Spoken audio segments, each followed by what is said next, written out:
Hey everyone, right, in this video I'm going to be looking at the claims made by the YouTube channel My Lunch Break about Edinburgh's Scots Monument. We know about the Scots Monument. We've talked about it a little, but today we are going to be going even deeper into the narrative. I'm here in Edinburgh, that is the Scots Monument, and some of these claims, they're not just slightly wrong, right, the dates are slightly wrong. Right, and these aren't just claims that the dates are slightly wrong or that Victorian history is exaggerated. The claim being made is much bigger than that. Personal opinion, based on everything that we've seen. This was not created for a writer. This was here much longer than we are told. The suggestion is that the Scots Monument not only predates the official historical timeline, but may not even have been built by Victorian society at all. Right? Instead, it's been attributed to some earlier lost civilisation. Now, as someone who lives in Edinburgh, and I do have a degree in Scottish history, right, that doesn't make me an expert at all. It doesn't. It just doesn't, right? But what it does mean, right, is it means that I know this city really well, right? And I do. Right? I know its history reasonably well, and I know where to start looking, right, when claims like this are made. Show the world how childish and beyond immature the mainstream narrative really is. And honestly, I think it's a bit disingenuous to call people childish or immature for believing the historical record while presenting almost no actual evidence beyond emotion, suspicion, and internet searches. And it is. The whole video is based on excitement and drama, right? Right? So, once you slow it all down, right, and actually begin researching, right, these claims properly, right, you start researching these claims properly, right, the narrative starts to unravel really quickly, right? If a monument this massive, and look at the size of it, really predates the Victorian timeline, there should be gaps in the historical event, missing evidence, contradictions, right, silence, right, but nah, it's not. Almost immediately, I started running into the opposite problem, right? Because the Scots Monument is actually, right, it's actually one of the most documented buildings in Scotland, if not this style in the world.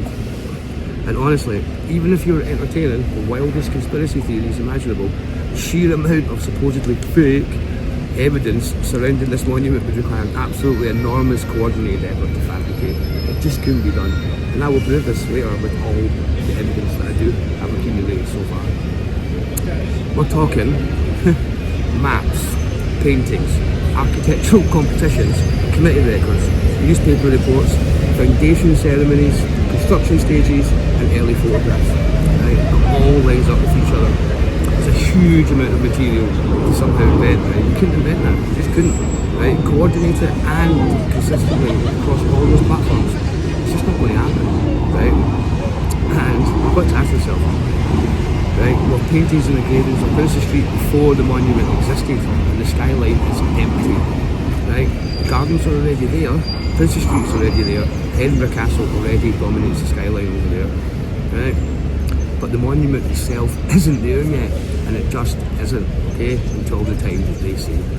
And that matters, right? It matters because this isn't some forgotten ruin hidden in the jungle somewhere, right? This is one of the most painted, mapped, documented urban landscapes in Scotland, right? So then I started digging into the historical records themselves, right? Not just Wikipedia either, okay? Right, architectural archives, Historic Environment Scotland, the National Library of Scotland, newspaper records, competition records, Victorian reports, and very quickly the idea that this monument just mysteriously appeared starts falling apart, right? Because the competition to design the monument was real, public and heavily documented. And so Walter Scott died in 1832, discussions began almost immediately about creating a national memorial to him here in Edinburgh. Then, in 1856, a public architectural competition was officially announced, publicly, not vaguely, not secretly, publicly. And records show that 54 separate designs were submitted into the competition, some of which I'll show later. This matters because compared to competitions, that matters because competitions create paperwork, committee records, judging panels, architectural drawings, announcements, public discussion. and that's exactly what we find. The winning design came from George Meikle Kemp, who submitted his design under the name John Morveau, a reference to a medieval mason associated with Melrose Abbey and Rosslyn Chapel. Clever. He was actually a carpenter, I just found out when I went round the tour. And honestly, that's the kind of oddly specific little detail that really, real history is full of. Right? Then the timeline keeps lining up. The foundation stone was laid on the 15th of August 1840. And this wasn't some hidden event nobody noticed, right? The day was declared a public holiday in Edinburgh. Right? Contemporary reports describe massive crowds gathering around Princes Street for the ceremony. Right? And this is really important. The monument was being built in the middle of one of the busiest and most visible parts of Edinburgh.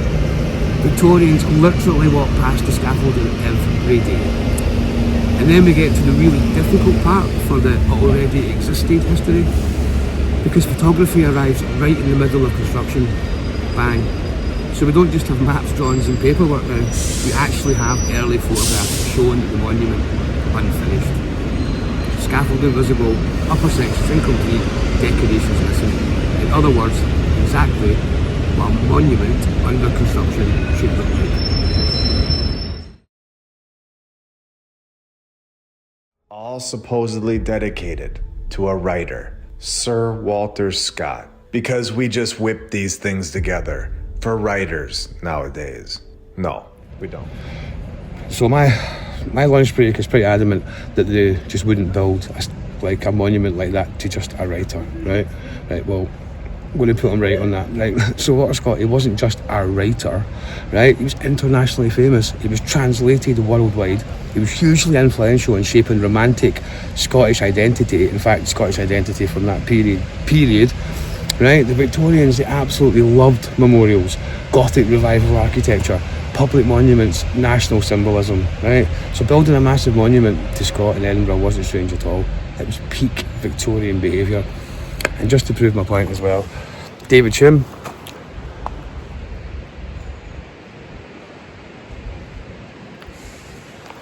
statue of David Hume, okay, he's a philosopher, could argue, but he was a writer, right? Statue in the graveyard, David Hume. In Scotland, that's what we do. We commemorate our people with big monuments. To hold a competition, and the winner drew this up and knocked it out no problem. All for a writer that we only have a painting of. Okay, so see, statements like that are ridiculous. If you just type into Google images of Sir Walter Scott, tons come up. There's busts of him, paintings of him, and loads of him with his dogs. He loved dogs. Dogs was his thing. And if you go around the whole monument, there's dogs everywhere.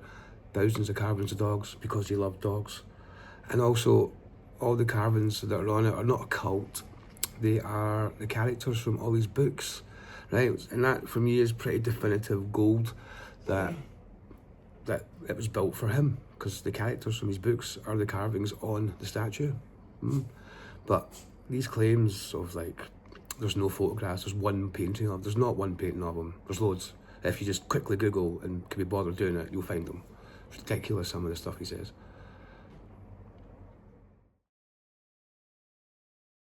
Photo from the area where we can clearly see an That is the obelisk that my lunch break excitedly points out in his video. I wasn't going to mention this in the one about Scott's monument, but he mentions it in amongst it, and I feel it needs to be addressed. Right, there is literally nothing mysterious about this at all. It's basically a monument to political martyrs, especially Thomas Muir, who were deported to Australia for having the temerity to want to vote. They were basically political dissenters. There's the city over there, castle up there. Political dissenters, right? And it was the parliamentary reform in England and Scotland in 1844 came because of these martyrs, basically.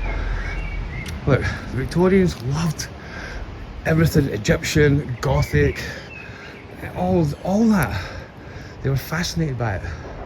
Hence why we have an obelisk. In fact, that is just the granddaddy obelisk in here. Because look, obelisk. You know, there's one there, there's one there, there's a pillar, there's one there, there's two down there. It's just a thing. And that one, that just happens to be a memorial to political martyrs. Funny, things never change, eh? Alistair Connolly went to jail, political martyr. People are still going to jail for their politics to this day. It's ridiculous. And before I leave the obelisks as well, I want to do a wee side note. He points an arrow to the monument behind the obelisk on Princess Street. Now, that's an early photograph, and we've already established the photographs were started halfway through the building of the monument. So it makes sense that they're experimenting with photographs, and it's that far away, it's a grainy one, it's old, but photographs were around then, and that is 100% why the Scots Monument is in that photograph. And obviously the obelisks just, I mean, what is he talking about? The obelisks, I explained that there, so that's that. They just had so many master architects just hanging around the city that they were able to hold a competition, and the winner drew this up and knocked it out no problem. Right, okay. This is where the hidden history theory really starts running into trouble, right? Because the Scottish Monument didn't just appear, right? It just didn't appear. We can actually trace the process. Walter Scott dies in 1832. Public discussions begin almost immediately about creating a memorial. A design competition is announced. Architects submit proposals. George Meikle Kemp wins the competition.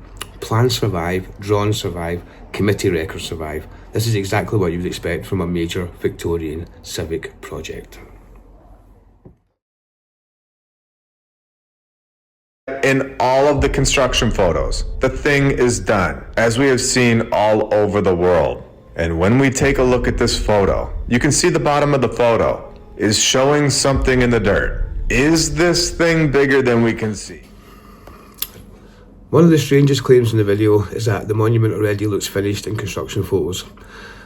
But most of those photographs that he put up are actually of it finished. There's one that he puts up that is not finished, and it's got scaffolding, and he mentions, what's this? It could be something away under the ground. Right, what that is houses that used to be in Princess Street Garden. There used to be buildings all the way along there. There was buildings there. The whole thing was built up. That's what happened. And that's houses. And he's, again, being disingenuous, because if you go further down, he actually cuts the photo off. If you go down, you can actually see the tops of the houses. So, there, it's selective stuff for him. So, when you actually examine the photographs, the upper sections are incomplete, scaffolding is visible, ornamentation is unfinished, and statuary is still missing, right? In other words, it looks exactly like construction photographs. In the construction photographs, I've even got a photograph of, which I'll put up, of the workers. And this is actually one of the worst monuments possible for the already existing theory, because it was built right as photography was emerging, meaning we can literally watch it being assembled. Victorians couldn't build this, right? This is probably the biggest misunderstanding in the entire video. The argument keeps implying that because people still used horses, Victorian society must have been primitive. But 19th century Britain was one of the most industrialised societies on earth. They had railways, foundries, steam power, cranes, global shipping, industrial quarries, huge labour forces. Architects also didn't personally build monuments themselves, which he was implying. He's like, how come so many architects, but they didn't build them, they designed them, they drew pictures, right? Large projects involved masons, engineers, scaffolders, quarry workers, transport workers, specialist trades, right? Victorian Britain, it built railways, bridges, factories, shipyards, and entire urban districts, right? The Scots Monument was ambitious, but it was absolutely within Victorian capabilities.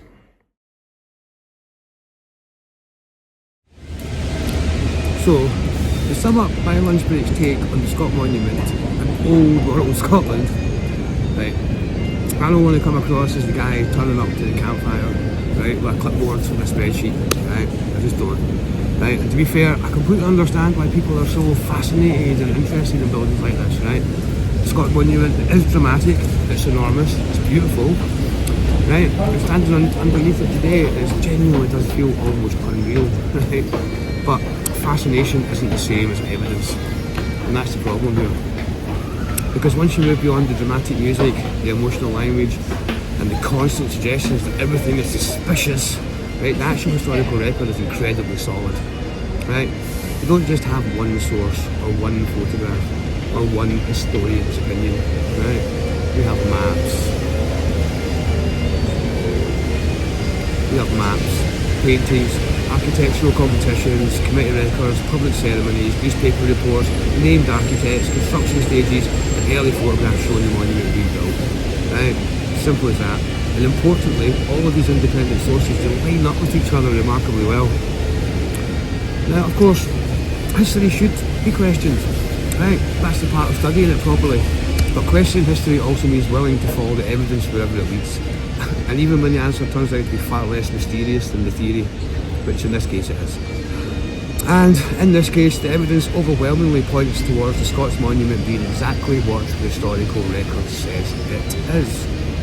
Right, a hugely ambitious Victorian monument built in the heart of Edinburgh during the 1840s as a national memorial to Sir Walter Scott. Right, not a hidden relic from a lost civilisation. Just an extraordinary piece of 19th century architecture built by a society that was far more industrialised, organised and capable than these videos like often suggest.